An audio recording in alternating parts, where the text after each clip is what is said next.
Hello, everyone, and welcome to the show. Each week, I invite you to sit in on a conversation with a new guest where we get level, bringing you real people, real issues, and real conversation. My hope is you walk away from the show inspired and equipped to level up in your own life and leadership. If you'd like a copy of the best of notes and quotes from today's show, please subscribe to my email list at louisehreed.com. Now, without further ado, allow me to introduce today's guest to you.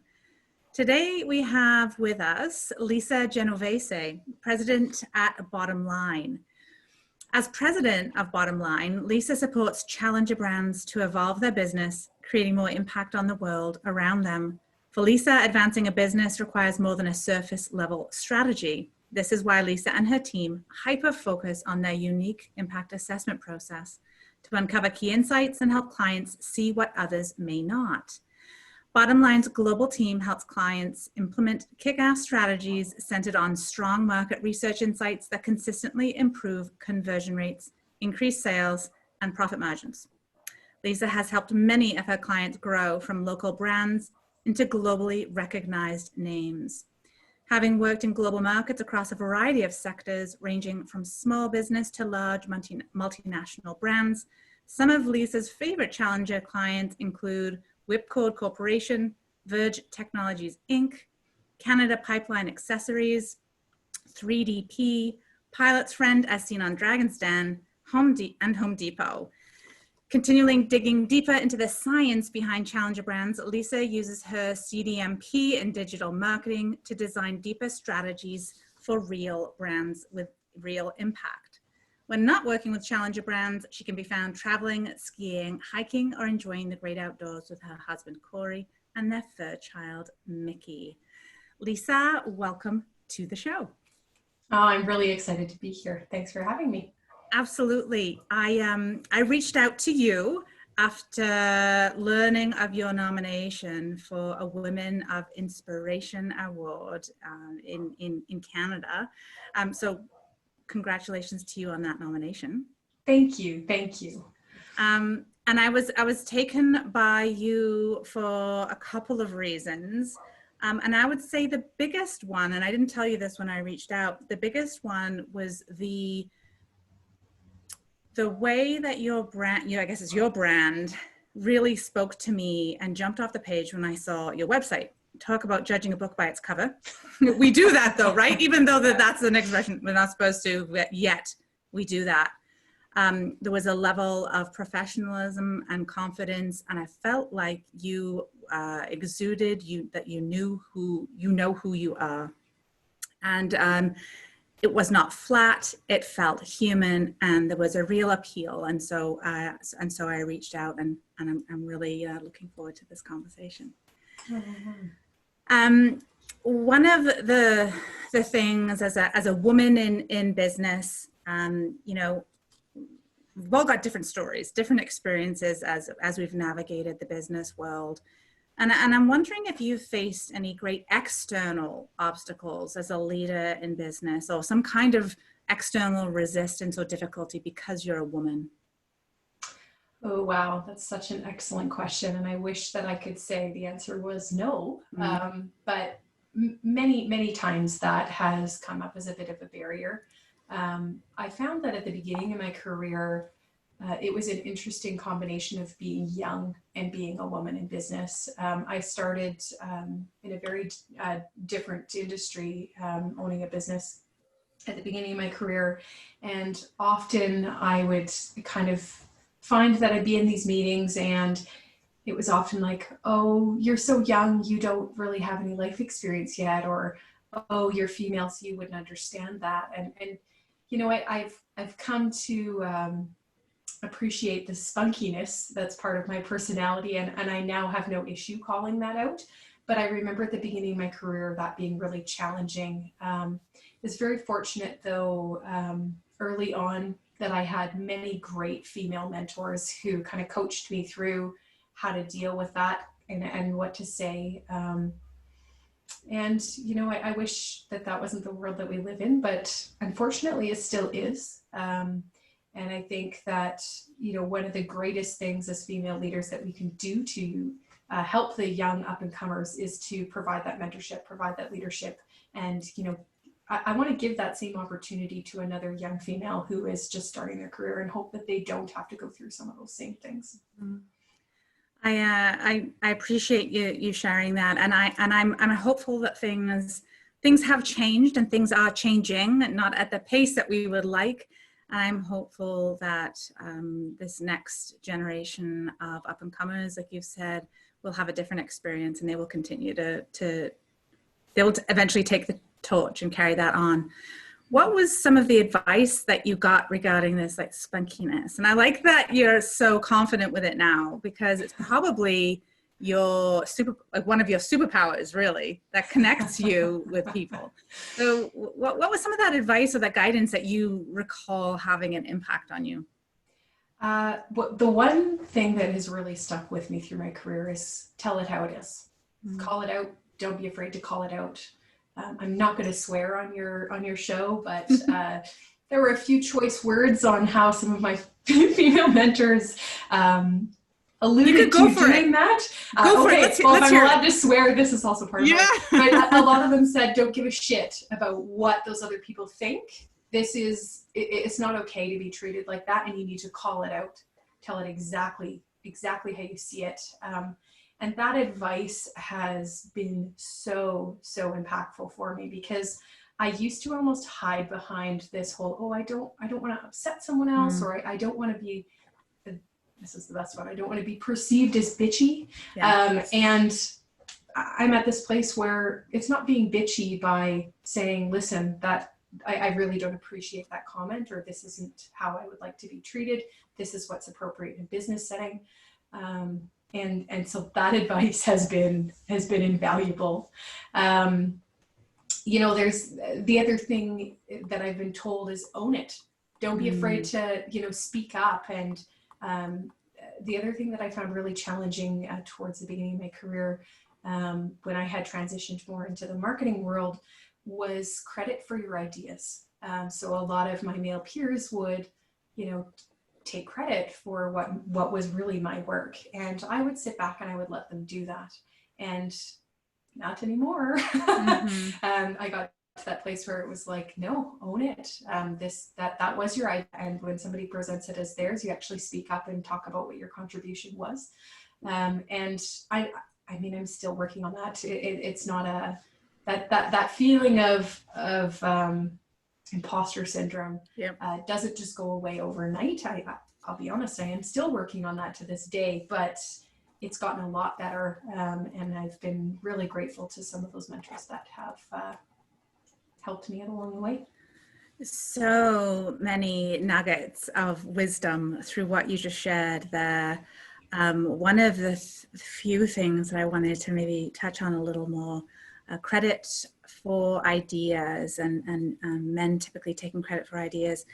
And I've already feel like I've started this men versus women, and I'm really not, I don't, that doesn't get us anywhere. But I do feel like men need to be part of this solution. And I know so many men who want to be. I agree. And I also wanted to call out women here, is that when we don't know that these things are going on, we often do the same thing to other women. Yeah. And so I guess I just wanted to sort of start there, because I felt like I was going down a path that I actually didn't really want to be representing this in that way. I am really excited about all of the research and stats that tell us that when women rise, all of society actually benefits. Yes. And it's not rise instead of men rising, it's just that greater equity. So I guess I just wanted to get that out there. That's really my perspective and my lens and my goal and where I'm wanting to go with this. And I feel like that's yours too. It absolutely is. And I would love to chime in on that perspective. Yes. I have alluded to, female mentors. I've had many male mentors as well. And I have many male team members, all of which have been a tremendous support to me as a female leader. And like, I can think of a situation that happened a few months ago, actually.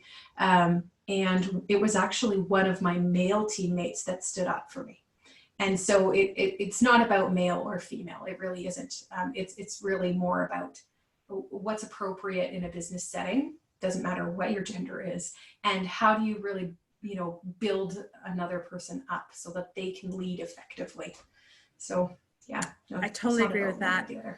I think that one of the challenges that I have experienced as a woman in business and as a woman wanting to be supportive of all people, trying to find the balance between calling things for what they are, that it is something that is a gender issue. Research also tells us that there are gender differences, without creating that divide. So can you talk to me a little bit about how you navigate, and maybe because we're just building on your last comment, how we can navigate this conversation so we, not you and I in this conversation, the bigger conversation, how do we navigate it so we actually are calling men in, or all genders? We're calling all genders in instead of calling people out. What's your take and strategy? Have you figured that part out? Well, again, still an evolving thing, but the thing that I found is that part of this is back to that what's acceptable in a business setting, and having that same expectation no matter what. Because I feel like if that expectation is clear, it does invite people in to, participate. They know what's okay and what's not. I feel like that clarity piece, and it's almost sounds silly, but setting standards for yourself, and holding those standards in high regard. If everyone knows what those standards are, then there isn't that guessing game or that kind of that push-pull piece that you're talking about. I feel like that breaks down that clarity breaks down that barrier, if that makes sense. Totally makes sense. So there's a book that I read probably about a year and a half ago, and I actually had the author on my show. She wrote a book called That's What She Said, What Men Need to Know and Women Need to Tell Them About Working Together. Interesting. It is interesting. And one of the reasons, there's a few reasons why I really like the book. One is it's written really well. She was, she led one of the large newspapers in the United States, has had a history, a career, made a career out of writing. And there's lots of research, and it's not, while it is about women, it is not about women, right? It's not about, it really called people to the cause for humanity, but called it still what it was. And so it was a really great, empowering and inspiring book with a call to action. And at the very last, one of the very last pages is a sort of, it's a cheat sheet on how to put some of these practices into action. And similar to what you were saying, one of them was about having a no interruption rule in meetings. Because women, even Supreme Court judges in the US, so this was US-based data, interrupted 3 to 9 times more often than male judges. And it applied as well to, And so to your point, it's not about, oh, don't interrupt the women. This is about no one wants to be interrupted. It's not it's not an acceptable way of behaving in our business. And so that was one of the strategies that she gave. And so if there's anyone listening who has other strategies like that, I would love to hear what those are. But I just thought I would share that that one in, sort of in response to what you're saying. I really like that. I'll have to pick that book up. Sounds like a good one. It is a good one. It is a very, very good one. You also mentioned something, a term that I'm very familiar with, but perhaps not all of my listeners are. You mentioned a term called imposter syndrome. Can you tell us a little bit about that and how you became aware of that in your own reality? Absolutely. Imposter syndrome is kind of like what it sounds. It's feeling like an imposter. So, not owning your place in the world, or not feeling, for me anyways, it was not feeling good enough, not feeling like I belonged, and so feeling like I was walking around in a place where I was an imposter. Mm-hmm. So that's the term. How I came to recognize that was a coach that I had done quite a bit of work with. She was great at calling it how it was, telling it how it is. And she was like, you do realize some of these things that are coming up are because you are feeling inadequate. And I was like, Oh, that's a big epiphany right there. And, in terms of dealing with that, I'll be really transparent. I have tried a lot of things. At the beginning of it, I talked to my coach, and then I tried talking to a psychologist, and then I tried doing nothing about it and shoving my head in the sand. And, and then I moved on actually to working with a hypnotherapist. And oh my goodness, I cannot describe how life-changing that was. I went in for this one small little thing, and it ended up turning into so many different, it was like layers of an onion, where it just pulled off so many different things that I didn't realize it was related to in my life, and just had this really profound impact on many other things. So it was kind of this domino effect, if you will. I love that story for a few reasons. Well, that's just really cool. I mean, hearing the impact that a hypnotherapist had on you and your business life. We don't often think of that being a business related thing, right? Mm-hmm. And I also took away that you were searching for some support, and you tried different things, and you got success in certain things, and no doubt then you move on to another modality when there's another thing that rises, and that you keep going, and you continue to get support. You've mentioned mentors already. You've mentioned coaches. You've mentioned hypnotherapists. You mentioned, a formal therapist. And this is really what it takes to survive and thrive in business as a true leader. So thanks for sharing all of that. Of course. As far as mentors go, you mentioned that early on in our conversation. If there's someone listening who is looking for a mentor, perhaps I'm looking for your guidance. What tips, what suggestions would you give to a person who thinks, I want one, where do I start?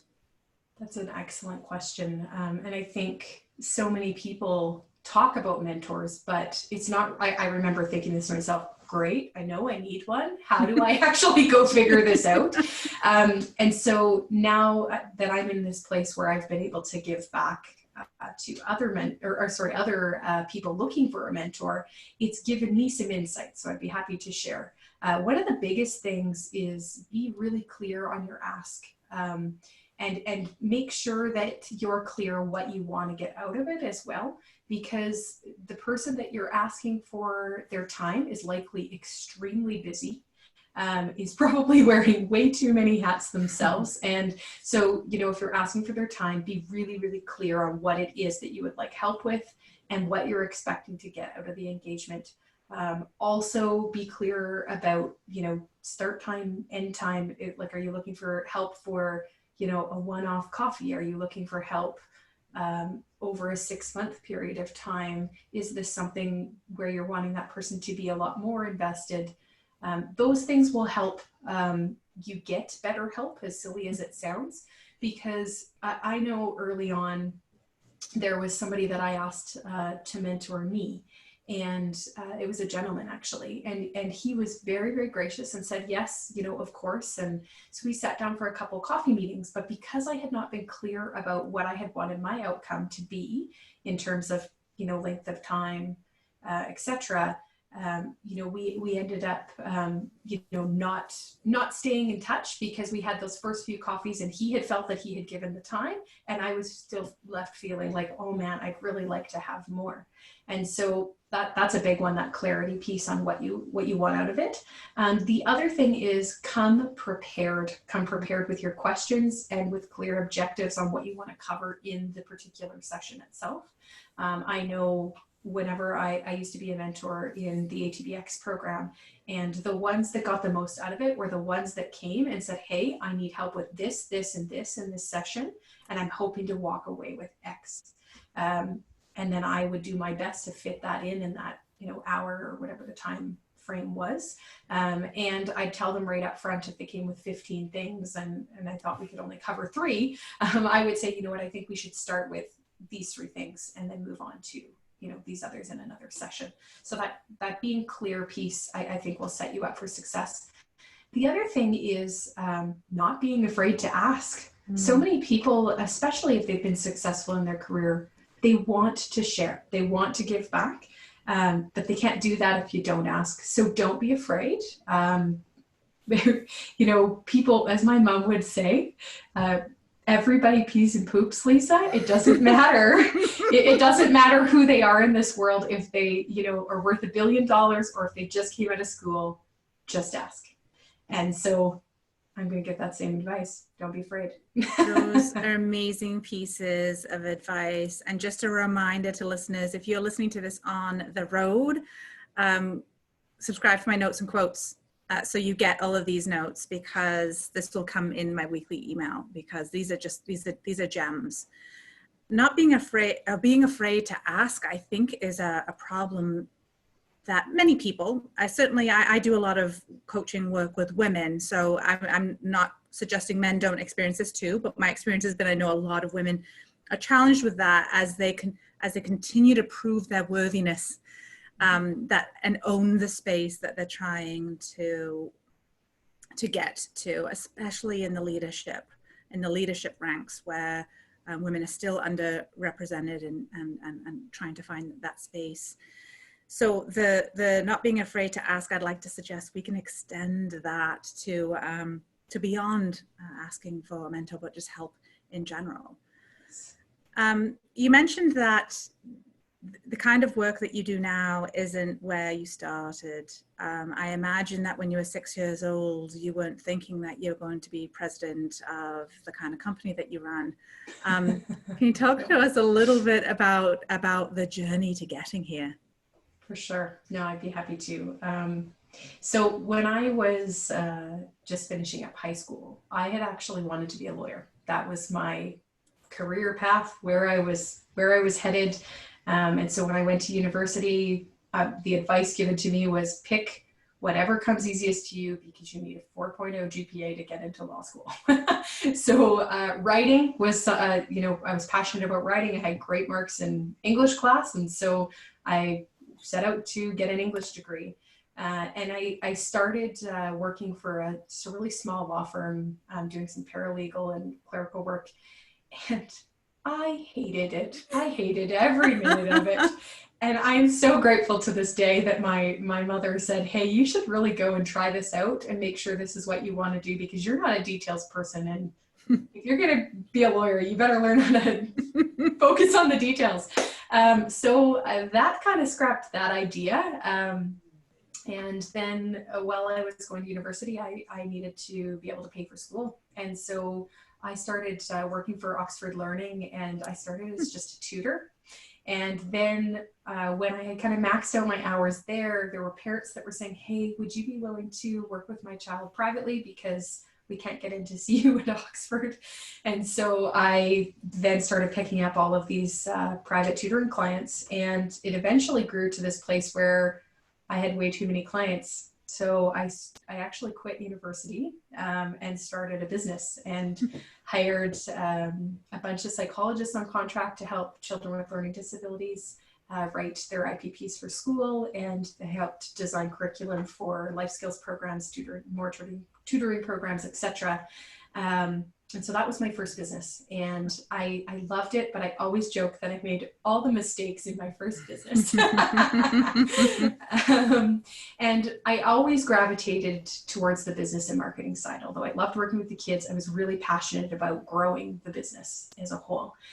So I sold that company to one of my employees, and then I went back to school and focused more, surprise, business and marketing. And then after I finished my degree, I started working for a firm that did marketing for IT and MSP firms. And I was just a copywriter at the beginning, and then I quickly moved up into more of a consulting role. And by the time I left there, I was running their Western Canadian operations. And I don't need to get into the backstory of why I left, but more just because they focused on one market vertical and the conflicts of interest. That was really challenging from an integrity standpoint. So I left and I started BottomLine, and the first month that I had kind of gone out on my own, my 2 direct reports from the previous agency came to me and said, hey, we want to leave too. Any chance that you're willing to hire us? And so I like a crazy lady, said yes. And so David and Dinesh were actually with us until about a year ago, where they went out on their own, which I am so proud of them for, which is awesome. And so at the beginning, we were really more of a web development and marketing consultancy firm, because David's a back-end developer, Dinesh is a front-end developer, and I did a lot of the consulting work. But what was interesting is that clients would come to us and say, hey, are you willing to build us a new website, or could you help us with X? And the answer was always yes, but we need to do our homework before we can do a good job of that engagement.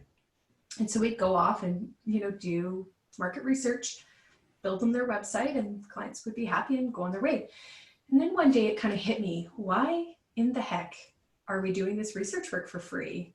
We're doing the same steps for almost every client. Why isn't this more of a formalized process? And so that's really what's shaped what we call our impact assessments now. Every client goes through that market research and strategic planning process before we move on to any sort of marketing implementation. So that's kind of how it evolved. And I guess I did skip over one step. I had a very short stint at the beginning of BottomLine where we took a contract working for Mathletics Canada, or 3P Learning, out of Australia. And so to the outside world, I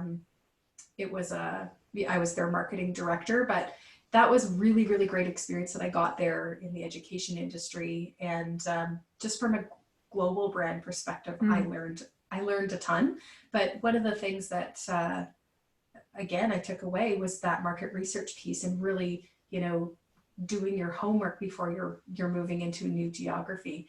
And that was something that, they really needed help with. Was, hey, we started in Australia and we're in 200 other countries, but Canada is very different than some of those other countries. How do you translate that same experience into new geography? So that's kind of been the evolution of my career. Is I did start marketing, and now I'm a market research geek. I think it's so cool. Too bad Target didn't hire you before moving to Canada, because Target didn't last too long here, did they? Unfortunately, no. So you mentioned that, and I think this is totally, I think anyone who's had numerous companies would say the same thing as you. You mentioned that you had a lot of learnings from the first business that you had. What were your biggest ones that you took from that experience that you brought with you forward to BottomLine? Oh my goodness, there are so many. So many. The one that's screaming out in my brain, but I think as soon as I say the lesson, everyone's gonna be like, holy, yep. Our office burnt down in my first business. So we had been in the space for about a year, and there was a terrible fire, and we lost everything, and we did not have the proper insurance. So in relocating to a new space, that was a pretty big disaster and very challenging time to get through. We basically had to pay for both spaces, even though because we didn't have the business interruption insurance that we needed. We had just general liability and the E&O side. So definitely a big learning lesson there. Simple stuff like never sign anything unless a lawyer reviews it first. Right. That was kind of a secondary lesson coming out of that. Having a lawyer review your lease agreements, review your contracts, huge. Even accounting, as dry as accounting is, making sure that you understand your numbers and you know things, not on a monthly basis. That's the other thing that I find frustrating, is so many accountants preach this monthly bookkeeping cadence. That is not a clear enough picture, especially for a small business. I know that they say, oh, if you're a small business, it doesn't necessarily matter as much. It matters more, in my opinion, because you have no margin for error. When you're getting things off the ground and it's paycheck to paycheck, right? You lose a deal, and it's a really big deal. Know your numbers, make sure that things are up to date and you have a clear picture of what's going on. I think that, you share those, and a couple of those those learnings you shared with a bit of a chuckle, but that's because you learned them. I think it's really valuable. The fact that I think when you start a new business, you are looking not intentionally to cut corners, but you're looking to cut costs. And so as a result of that, you sometimes unknowingly are actually cutting corners, which can have an impact. So the cost of lawyers looking over things, knowing your numbers, whether there's a cost to that or a time cost to that, super valuable pieces of feedback. You mentioned a little bit how your company has evolved over time. Has there been a significant pivot or movement that your company has had to do with COVID? You know, the fortunate thing for us is because our team is already global, we kind of were set up for a remote working culture outside of, you know, the Calgary team that's in our headquarters. That was really an easy, hey guys, pick up your, you know, monitors, move them home. You're now working from home for who knows how long. In terms of COVID, I would say the biggest impact to our business, of course, we had a fairly scary quarter at the month, the very beginning of it. Everybody did. The world went into shock. But then it's actually been a positive shift for us. We have been very, very busy with many clients coming to us asking us, hey, we need help figuring out what's next. We need, you know, research and just data to really support us on making some of these really tough decisions. So it's actually been quite good for our business. But the one thing that we did have to adjust was with our impact assessments. Normally we do those discovery sessions in our boardroom, or if a client is out of country, we would fly one team member down to facilitate in their boardroom and then zoom in the rest of the team on the project. But obviously with COVID, that wasn't possible. And so we had to kind of right on a dime flip that whole process online. And so it was an interesting time to try and pull that off overnight, but I can say now that the process is actually stronger because of it. I feel like the exercises that we would normally lead a client through in the boardroom, we've found some really cool software that allows us to do them online. And in a sense, I actually feel like people are more engaged. And it sounds bizarre because over Zoom, you're typically not more engaged, but more engaged than when we were doing them in person. So I'm seeing a positive effect all around for our business, but congrats to you for being able to do that. I think the companies that, obviously the brick and mortar companies, I mean, that's a tough, a tough pivot. I can't pretend to even have any insight into how one does that successfully. But even what you have done, it's critical that you're still able to successfully pivot to make these a meaningful interaction and engagement, and to do this online. To your point, I think many of us understand Zoom fatigue is real, and some interesting sort of brain science behind it too, but I won't get into that. Doing, running online, like facilitating stuff online really effectively can be extremely powerful, but it does take a lot of intention. It takes a lot of intention. It's very deliberate. So kudos to you and your team for doing that. If there are a number of individuals who I know, I've got a lot of listeners who have their own small businesses. Where would someone go if they were interested in understanding a little bit more about what you've been talking about to see if they would be a good fit? I guess your website. Yeah, our website is probably the best place to go. We actually have a new site that should be launching here, God willing, in the next couple of weeks. And that'll have tons of information on the value of market research. And there's some great videos, lots of good content on this site. And also feel free to check out our evolutionary leaders stories. We highlight some really amazing brands and kind of the behind the scenes of how they did it. So some good nuggets of wisdom there as well. And that's bottomline.com? We are BottomLine. We are BottomLine. We are BottomLine.com. Perfect. At the top of the show, I was asking you, oh no, I think you've already answered this. I was going to say we talked about external obstacles, but I think you answered the internal obstacle one when you're talking about imposter syndrome. Probably, yeah. So let's skip that one.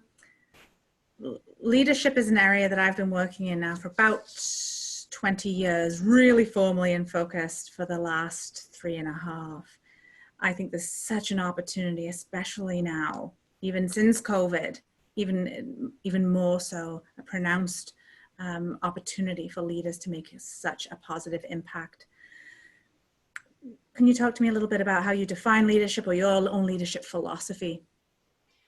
Oh, that's such a big and such a great topic. You know, what I want to say about leadership is that I honestly discounted it a little bit at the beginning of my career.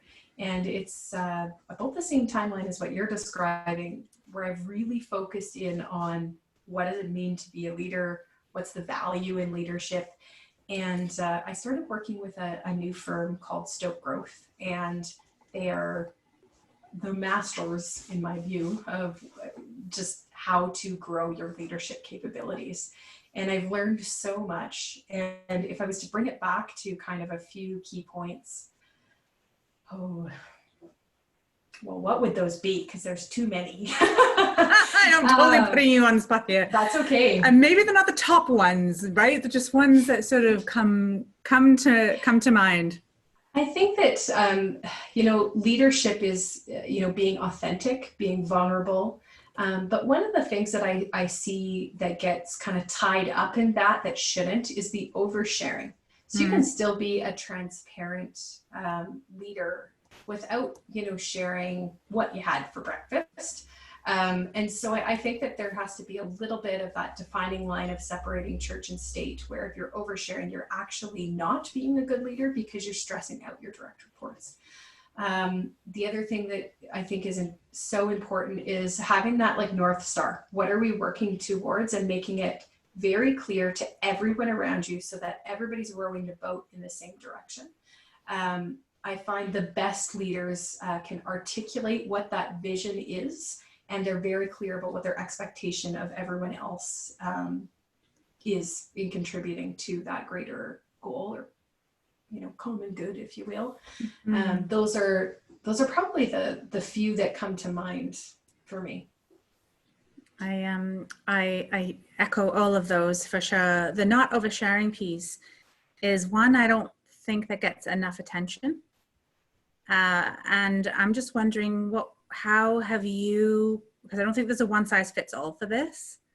How have you learned to find that happy place of being vulnerable and sharing enough of yourself without crossing that line? Oh, that's a good one.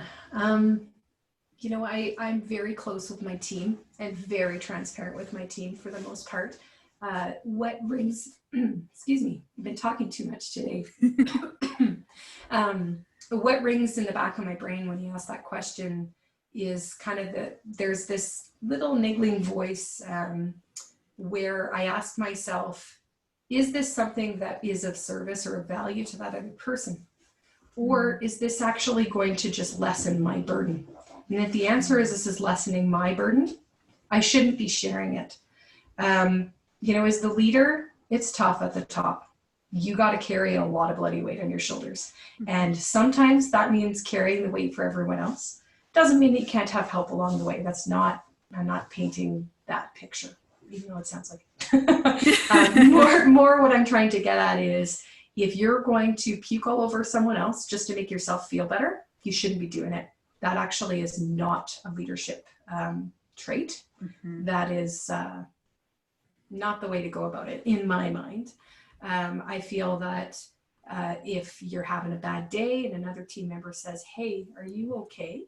I may say, you know what, I'm having a really bad day today. I didn't sleep well, or having a really bad day today, my mom isn't well, like whatever the case may be. But I'm not going to elaborate, you know, down the rabbit hole of why that's so bad. And that is not in best service to that other person. What is in best service to that other person is letting them know where I'm at and giving them a bit of context as to why, so that they understand if I'm short that day, or if, you know, I look really tired, there's a reason behind it. Like, I don't think that you withhold that information, but you don't, I call it puking all over people. Yeah, I think that's a really great distinction. you said, is this of value to the other person, or is it to relieve my own burden? What a really great tool as a self-check kind of thing. And I even appreciate the example that you shared, because, and where giving that example as to where you would stop. Because it's clear, like you said, it's clear by saying, yeah, I didn't get any sleep last night. Then they know why you look tired, to your point. They're not going to worry about the business. They're not going to think it's something to do with the business and the numbers, and they can make up a story in their own head. Really? So what a really great distinction. I want to shift gears a little bit here, and I'm curious because I know you've been involved in a variety of things in your career, as well as in your life and other things that you do from a volunteer perspective. What do you consider your life's work? Oh, this is the question I was hoping you weren't going to ask. I'm kidding. I'm working on that. Nah, it's all good. You know what? I'm going to be honest and answer that with I am working on that. I feel that there are things that I have been able to recognize that are my unique ability, things that I feel I contribute to the world, but to give it in one concise, this is my life's purpose, I haven't quite nailed that one. I've done quite a bit of work with my coach around that, and we've come back to we're still working on it answer. Yeah, I think it takes a long time for that to unfold, and maybe all of the pieces haven't been revealed. You've not had some other experiences yet that will come to help that be solidified. Yeah, I think it's an interesting thing to ponder, and I'm not really sure. I only think that I've become a little clearer on what my life's work is. I think I asked that question because I'm trying to answer it myself. Fair. Me, Fair. I admire ones that can answer that very succinctly, and that it comes across as authentic, because I do find that many people on the surface appear to have it figured out, but it was just some fluffy thing that they made up in the boardroom. It's not really a tangible, this is why I am on this earth to accomplish this mission. Mm-hmm. But when I figure that out, I will let you know, Louise. I would love that. I will get a random email from you and hear that. I would love that. So I said that I'm still sort of on that journey myself, and what I've been toying with, I say toying with, it really goes back to my teenage years. Recognizing, I was a young girl, struggling with a lot of inequities that I saw, even with the way that my brothers were treated differently than me. And I want to be clear, I think I had the best childhood in the world. If I had to do my childhood exactly as it was, I would do it all over again. It was phenomenal. But as I entered my, probably around 16, I started to notice a little more of the differences in the world, and I didn't understand. And so I remember my mom who should say things to me like, it's just the way it is, Louise, so it's better to, she was trying to be encouraging, actually. She wasn't trying to downplay it. She was just trying to be more trying to support me in recognizing it's just something you have to accept and be your best within that. So, I struggled with that. And for many years, I tried to ignore all of the challenges that that women were facing in the workplace, myself included, because I was so angry. And that was not a very effective way to make change. So I decided not to do anything. I just didn't talk about it. And then as I've moved into my own business now and really finding I'm able to remove the voice of the company and actually allow my own voice and truth to come forth more, I'm really thinking that my life's work is around finding, contributing to seeing gender equity in my lifetime, not in the 200 years. That I don't know anything about the how yet. I don't know anything about that, right? But I'm thinking, that's just feeling right. And so I would love your perspective on, we talked about it a little bit already, but are there some big rocks that you think, oh, maybe it's just a bunch of little things. It's likely a combination of the two, but some big rocks that you think that we need to do differently to get gender equity, like accelerate our gender equity movement? Really good question. So many things. I partially feel that the way forward is for women to just take that stand. That, there comes this point where, you can talk about it or you can do it. And I really feel like we are getting to that place in our world where go ask for that promotion, put your hand up for that board seat, whatever that looks like for you, but don't sit on your hands because of gender inequality. I do see this side of this debate where people they get so caught up in the details of it that it almost becomes an excuse. And I know that sounds really negative and it's not meant to be. But I think, like, just go and do it. Don't apologize for it. Just go after it. If there is something comes up, you put up your hand for that board seat and somebody treats you not as an equal, that's your chance again to call it out. But I feel like there has to be that level of just doing. The other thing is I would love to see, and don't get me wrong, I have many male peers that are tremendous advocates for female leaders. There just needs to be more of them. I feel like it needs to start earlier in life, and I feel like it needs to come right back to the education system where it is taught women should be at this table. Women, I can't think of an exact quote, but where decisions are being made, women need to be at that table, and it is so true. But I think part of it is this conditioning early on is still happening to this day that, oh, women are better caregivers and they're more emotional. And that's a bunch of bullshit. That emotion actually brings a ton to the workplace. So those are probably my two big rocks. One is just go for it. Just females need to just do it and not care and tell it how it is. The other big rock is that piece of more male advocates that are putting forward female leaders.